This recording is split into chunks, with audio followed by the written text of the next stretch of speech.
Mala ghost town na po ang ilang kalye sa isang subdivision sa Hagonoy, Bulacan dahil sa bahang matagal ng pinoproblema roon. Isang Hagonoy sa mga pinaglagyan ng ghost flood control projects. At nakatutok live si Bon Aquino. Bon. Ivan, walang humpay ang ulan dito sa Hagonoy, Bulacan na nagpalala pa sa bahang ilang taon nang iniinda ng mga taga Mary the Queen subdivision. Sa buong maghapon, mahina hanggang sa malakas na buhos ng ulan ang naranasan sa Hagonoy. Sa Mary the Queen Subdivision Hagonoy, mula tuhod hanggang binti ang baha. Aakalain ding ghost town ang ilang kalsada rito, lalo't abandonado na ang ilang bahay. Isa lamang itong kalsada na ito dito sa Mary the Queen Subdivision na matagal nang binabaha. Ito pong bahang nakikita nyo ngayon ay 7 taon na raw hong namemerwisyo sa mga residente rito. Ayon nga po sa ilang mga nakausap namin, dito sa street na ito, tatatlo na lamang daw yung pamilyang natitira. At karamihan po sa mga homeowners dito sa subdivision na ito ay umalis na sa kanilang mga bahay. 2005 po ito na i-donate sa local government kasi nga po hindi na kayang i-develop ng developer. Kaya umaasa kami sa gobyerno na sana matugunan yung aming mga hinaing dito.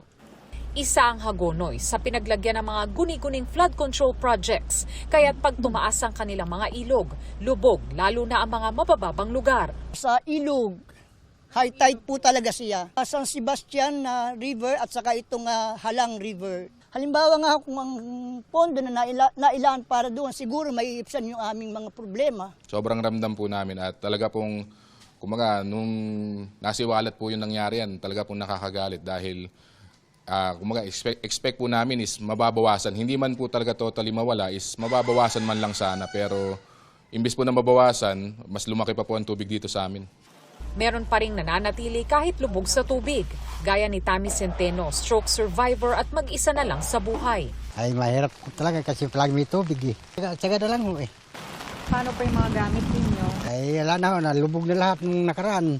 Ay iba, pinagtatapon ko na sa basura eh. Wala kayong mapupuntahan eh. Ang pamilya Jaime ayaw umalis dahil ito lang daw ang meron sila. Pagsisimba ka, pupunta ng palengke, napakahirap po talaga. Yung ibaba po namin, di na namin ginagamit. Na mga gamit namin nasa taas na. More than a year na po yun, di namin ibinababa. Mahirap po siyempre magtitiis ka. Pinopondohan na po yun for next year po. Gagawin po yung sa may Mary the Queen po na yun. Itataas po yung kalsada po ng Mary the Queen po.